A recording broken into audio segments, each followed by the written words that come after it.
ایک صاحب تقریر کرتے ہوئے کہتے ہیں کہ نبی صلی اللہ علیہ وسلم نے جو کچھ کیا ہے ہم اسے کر نہیں سکتے، نبی صلی اللہ علیہ وسلم نے جو کام کرنے کے لیے کہا ہے وہی ہمیں کرنا، جو نبی نے کیا ہے وہ نہیں کر سکتے، جو حکم دیا ہے وہ کریں گے۔ اگر تم یہ دکھا دو کہ رسول نے میلاد منانا منع کیا ہے، ہم چھوڑ دیں گے۔ منع دکھاؤ، میرا جنم دن مت منانا، دکھا۔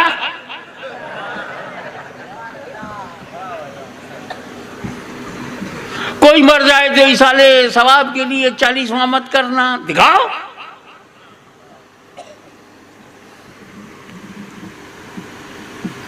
اللہ کا کوئی دوست ولی انتقال کر جائے سالانہ عرس مت کرنا، دکھاؤ۔ اللہ نے نہیں روکا، رسول اللہ نے نہیں روکا، ملا نے۔ میں اس صاحب سے پوچھنا چاہتا ہوں کہ نبی علیہ السلام نے عید میلاد النبی منانے کا حکم دیا؟ یہی صاحب تقریر کے دوران کہتے ہیں کہ اگر تم یہ ثابت کر دو کہ نبی صلی اللہ علیہ وسلم نے عید میلاد النبی منانے سے منع فرمایا ہے تو ہم چھوڑ دیں گے۔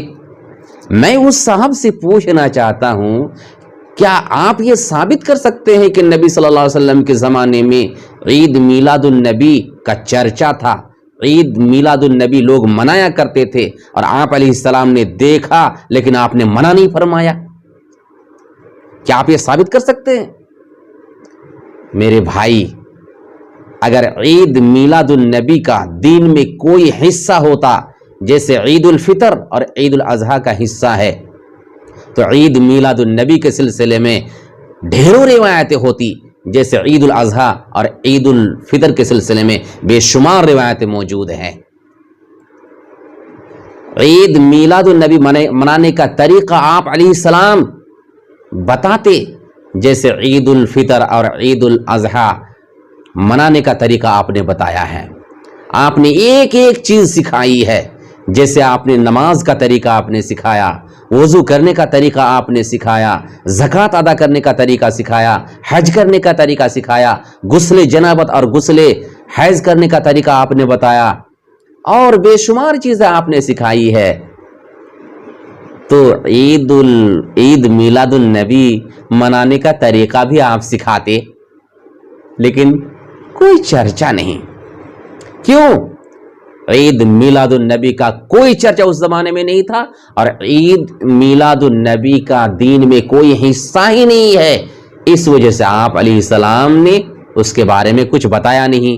صحابہ اکرام کے زمانے میں اس کا کوئی چرچا نہیں تھا، تابعین کے زمانے میں اس کا کوئی چرچا نہیں تھا، تبع تابعین کے زمانے میں، ائمہ اربعہ کے زمانے میں، محدثین کے زمانے میں اس کا کوئی چرچا نہیں تھا۔ تو پھر ہم اسے دین کا حصہ ماننے والے کون ہو سکتے ہیں؟ اگر ہم اسے دین کا حصہ مانتے ہیں اس کا اور نبی صلی اللہ علیہ وسلم نے نہیں کیا ہے، اس کا مطلب نبی صلی اللہ علیہ وسلم نے دین میں کمی چھوڑ دی اور آپ اس کی تکمیل کر رہے ہیں۔ استغفر اللہ، العیاذ باللہ۔ ذرا سوچیں اور غور کریں اور دین میں اضافہ کرنے سے بچیں۔ عید میلاد النبی کی حیثیت صرف اور صرف بدعت ہو سکتی ہے، اسی طرح سے تیجا، 10واں، 40واں اور برسی کی بھی وہی حیثیت ہے۔